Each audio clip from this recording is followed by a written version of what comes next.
this panel is going to be who can be a geek. Actually, it's not focused specifically on women in geekdom, but I suspect that that'll be heavily comprised. We'll also talk about the issues of just newcomers, people coming into fandom, the world of Comic-Cons, and how people are both being treated and welcomed or lack thereof. We got a great little round of panelists here, but I think best way to always let people kind of describe themselves and what they do and where their background comes out of. We start at that end of the table? Yes, certainly. So hi everyone, my name is Stephanie Calla. I am representing the Ace of Geeks podcast. I am a new cosplayer as of this weekend. Yay! And currently I'm kind of doing event planning for Ace of Geeks, and I'm also doing blog stuff, so yeah. That does not go any further. I'm going to sit up, I guess. Hi everyone, my name is Megan Marie. Been cosplaying for a long time, big fan of running around in costumes. In terms of professional career, I'm currently the Canadian Communications Manager at Crystal Dynamics, which most people don't know Crystal Dynamics, but they do know Tomb Raider, so I work on the Tomb Raider franchise. And just announced that I'm leaving. I'm moving to Dublin in a month to work at Riot Games, so that's exciting. But I'm gonna miss all these awesome like NorCal and SoCal conventions. Okay. Tokyo Convention in Paris, once a year, you'll love it. Yes, I want to go to that. Yep, that's okay, it. I'm going to lean over to this. Is this one on? Yeah. Cool. My name's Ellie Schweitzer. Most people in the fandom communities know me as Sushi Killer. I'm with the 16-Bit Sirens, and I'm one of the people who started the Consent photojournalism project and spearheaded the Cosplay is Not Consent movement. Professionally, I'm in QA at a mobile games company. Marianne Butler, still sort of new to the cosplay thing. I'm mostly a photographer and a writer. I write for Aggressive Comics and for Comics Online. And that's how I know everybody is photos and stuff. And I'm Bill Waters, and I cover for Examiner and Comics Online and Geeks Are Sexy as well, and have been covering the event scene for a number of years now, and just kind of watching it go through both its growth pains and a bit of a maturation process as time has gone on. So the Ace of Geeks yesterday had their panel kind of with a focus towards bullying and stuff like that. Tell us a bit about how that conversation went. I think it went really well, and Marianne can back me up here, but we had a really awesome discussion, and it was kind of like an open forum where we took some time to define what bullying kind of is and how it affects us at conventions in particular, and then how we can identify it and eventually stop it. So I think it went really well.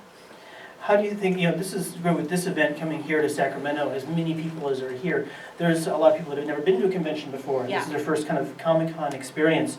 Has the whole thing about just acceptance of new people coming in, they're not real geeks or not real fans. What have you guys seen as far as in the last year or 2 years or so about that? Has that changed? Has it gotten worse, whether it applies to men or women? I think over the past 2 years, it necessarily hasn't gotten better nor worse, but I think more people are telling their stories, and it's kind of coming to light now more than it was previously.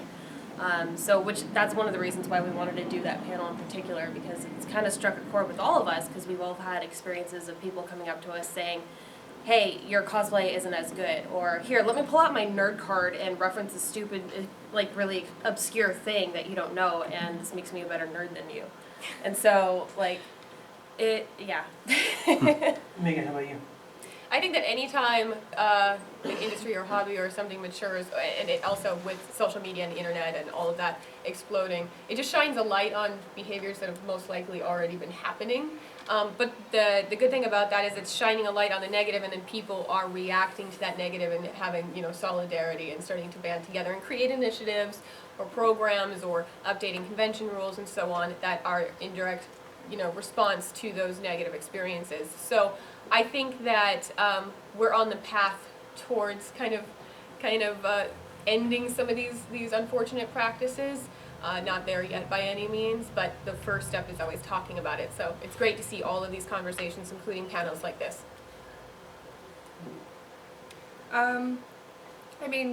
There's not much that I can add on to that hasn't already been said very eloquently by fellow panelists, but I definitely think that there seems to be, it comes in waves.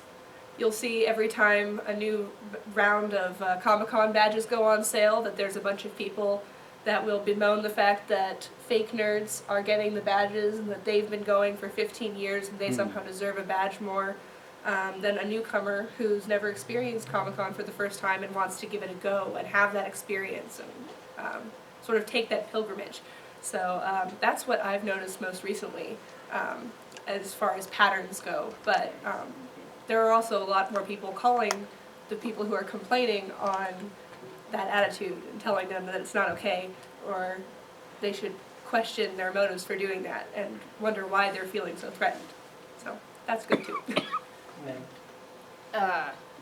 Well, pretty much the same thing they all said.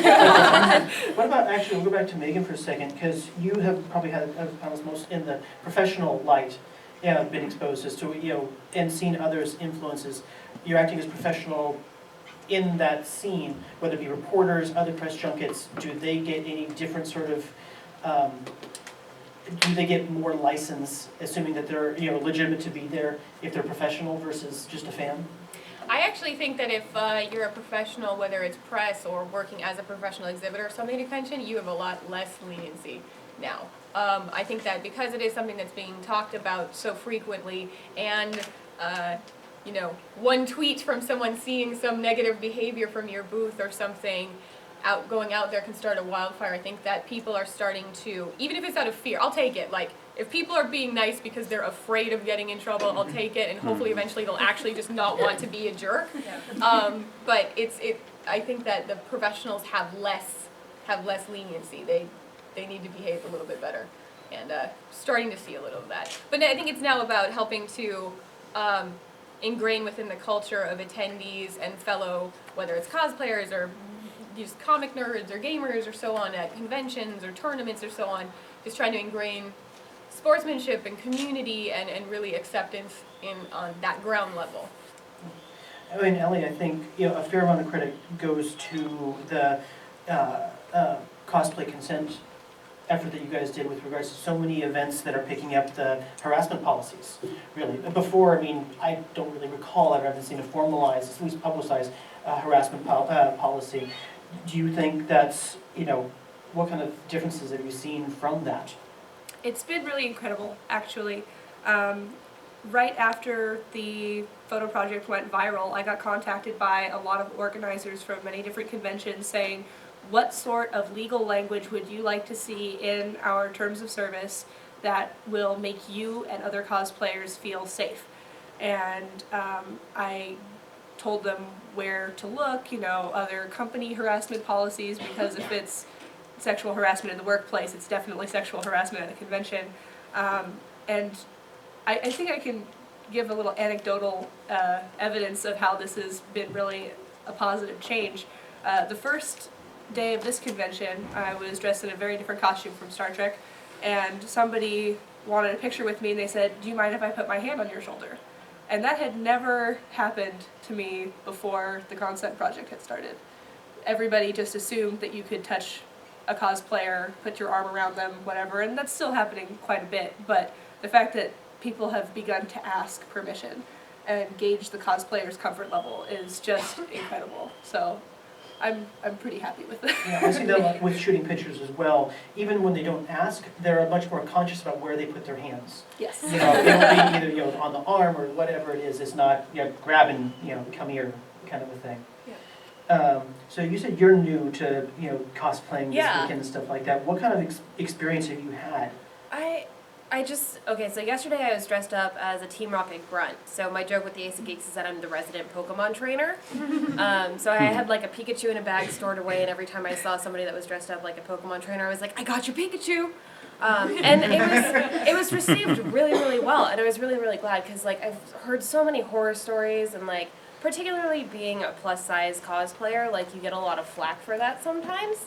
And I didn't have a negative interaction at all yesterday. I was really, really pleased. I think that something that's important is, this is just the way that culture and society works, is that the negative story is usually raised to the top. I mean, we've got like Upworthy now, who's just like everything you won't believe what's happened and everything's positive.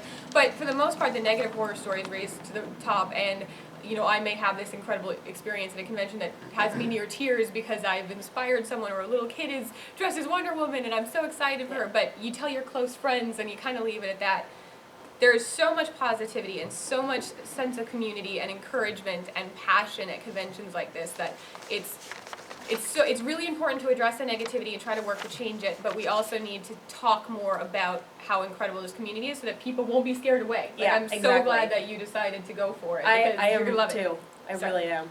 I mean, I got a picture a couple of years ago of a Captain America, bigger fellow, but he just read like he was having an awesome time at Dragon Con. Cool. And it was great, because it just kind of read like, he's in a costume, and it was a great costume, but he was rocking it.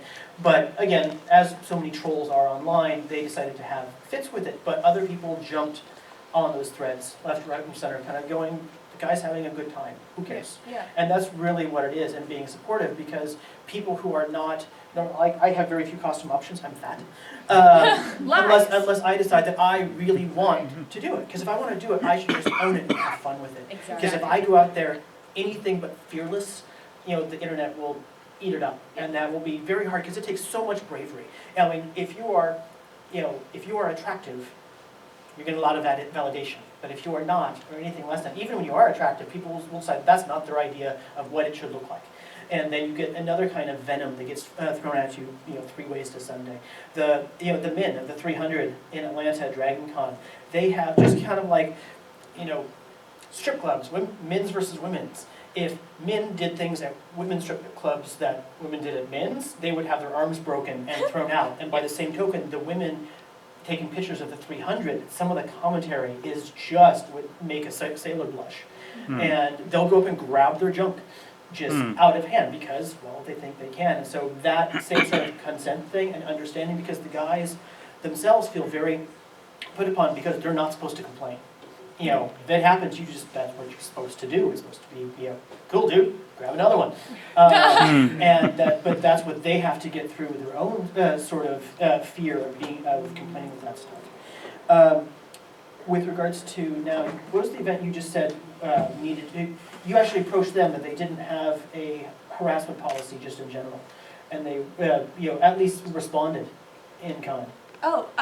Sac Anime actually was previously without a harassment policy, and I had been friends with many of the staff members from my time as a staff member years and years ago, and I reached out to them and said, some of the worst instances of harassment I have ever faced have come from Sac Anime attendees. And it's a convention where there are a lot of young cosplayers, and people get manhandled, people get hurt, and people feel generally bullied. So it would be really great to have some sort of anti-harassment policy. And they said, okay, we're going to look into it and we'll get back to you. And just that was really gratifying. It seems like a no-brainer for the most part that these conventions, anytime you get a huge group of people in one place, you should have some sort of policy for worst-case scenarios. But it is the work that you guys are doing with that is super important, because we need to feel that as attendees or as exhibitors or as guests or so on, that there's teeth behind the convention. Like if something is going wrong, you have a written policy in place that the staff will back you up and so on. And I think that it's great that more and more conventions are starting to embrace that. I think that's actually a big thing, is that when you do go to complain, or someone has an issue of any sorts, and I keep going back to men or women, if they go up and complain to someone on staff, that something happens because of that. Because nothing worse is than going up and complaining and they go and shrug it off. And now you put yourself out there to complain and nothing happens. But more and more they come down like a ton of bricks on whatever it is and dealing with it. To the point, I think there's a certain level of the entitlement culture that exists these days. Everything from free Gmail to free Facebook, and by gods, that's their God-given right at this point to have it. By the same token, there's an overbearing sense of entitlement on any individual's right that this is my space, I can talk in movie theaters, whatever it happens to be. Same thing here. It's like if you see someone that, the whole thing of don't be a dick, Yeah. People tend to forget that when it applies them to other people in many cases, but now that's starting to turn around. I mean, the treatment of, especially, heavily deals with women, but again, guys as well. Very often, guys are assumed to have geek cred until they're proven not to have it, where on the reverse, women are assumed not to have cred until they've gone through the rings of having proven that they do. My favorite analog is actually for Wizard World Chicago. We're at a dealer booth in the thing. I'm looking at some comic or other. Marianne's next to me, and the gentleman manning the booth looks. The girls' comics are on the side, and refers over to the Archie comics. And that kind of assumption at this point is like so kind of shockingly unexpected, because how many little girls running around out there on the floor today? They're not just little princesses. Yes, there's a lot of princesses, but they got princesses with Batman masks on. Or they play the Xbox and the PS3 right along with brother anymore. It's not really just expected. I mean, eventually McDonald's will get the whole idea about you want the girl toy or the boy toy, and it will just be, you want this one or that one? I always wanted the boy toy. Yeah. Yes. No, Seriously. Give me the Hot Wheels. Exactly. I just met Dark Lollipop, just so you know. Awesome. That sounds adorable. And watching how much those little girls know, they'll see characters that again traditionally it was you expected the boys to know the characters. Now the little girls know them just as much. They see a Deadpool and they gravitate, which is kind of horrifying. It's like, oh, a smiley face hand grenade. Megan, back in the professional realm, has there been differences like in the media relations professionals and such like that recently? Have you seen improvements on how press approach cosplayers, especially? In particular with cosplayers, I think that, speaking just with cosplayer interaction with professionals, I think they're starting to actually lean more towards hiring cosplayers to represent their companies and to work at trade shows and stuff, which I think is great because they're starting to recognize that these people wouldn't invest all their time and energy and money into creating costumes if they didn't love the character, if they weren't already an evangelist, and hiring staff through agencies who work single events and they are trained in for a couple of hours, what is usually traditionally known as a booth babe. Like, those people just aren't as invested in your product. So I think it's actually great. I think that cosplay has been something that has helped bring credit, both female and male cosplayers at conventions hired by companies have helped bring a lot more cred to companies on the show floor. You can't fake that kind of enthusiasm. Right, but you also really did can't. have a great salesperson, because whenever you go to a traditional booth babe and ask them about something on the product floor, they go, well, let me get someone for you. That's not a real help, and plus it's dragging out the they others. do have, they do try to train the help, but it may only be 2 Superficial, hours. yeah. 2 hours, they can answer the basic questions, and then they have to go get a product specialist and so on. And that's going to be true of cosplayers too, to some extent, because you're not going to be able to talk about like gameplay loops. Right. Like, most cosplayers aren't going to be able to talk about the gameplay loops and the design Right. of a game, but they can tell you about the lore, they can tell you about the characters, they can tell you about the key features and so on, and they can definitely sell you on the game with their passion and Right. enthusiasm right there. So I think that's a trend that I'm very excited to see. Ellie, what do you think? I think that having been a newcomer to the gaming industry, I'm still kind of acclimating to people's reactions to that. And I got mistaken for a booth babe by some guy on the bus on my way home. I was working on one of my costumes, and he started chatting me up, and I'm friendly enough. I'll answer people's questions. I do dress pretty abnormally, generally. It's not just a cosplay thing for me. But so he asked me what I did, and I said, I work for a mobile games company, and he said, oh, so you like show people how to do the product? You're a demo girl? And I said, actually, I'm in quality assurance and formalization and customer service and product analysis. And he was just like, oh, okay. And it wasn't so much that I thought that was, it didn't make me uncomfortable, but it was interesting that the first thing that they thought when they saw me was booth babe. And that's something that still happens. It's pretty unfortunate. There's several E3s where I've been approached and people think that I'm a booth babe, and I'm just wearing what I wear. I'm wearing what I wear. I'm wearing a nice professional outfit, and I only qualify what I'm wearing is I'm not wearing like a branded uniform like, other demo people are on the floor. But that's definitely something that still happens, that people question like you said, you have to earn that respect before when it's freely given to male counterparts in these dominated spaces. So It's interesting though that again, the women's barrier still exists so strongly, even though really, Comic Cons and sort of popular culture expanse is really very accepting of other things. LGBT.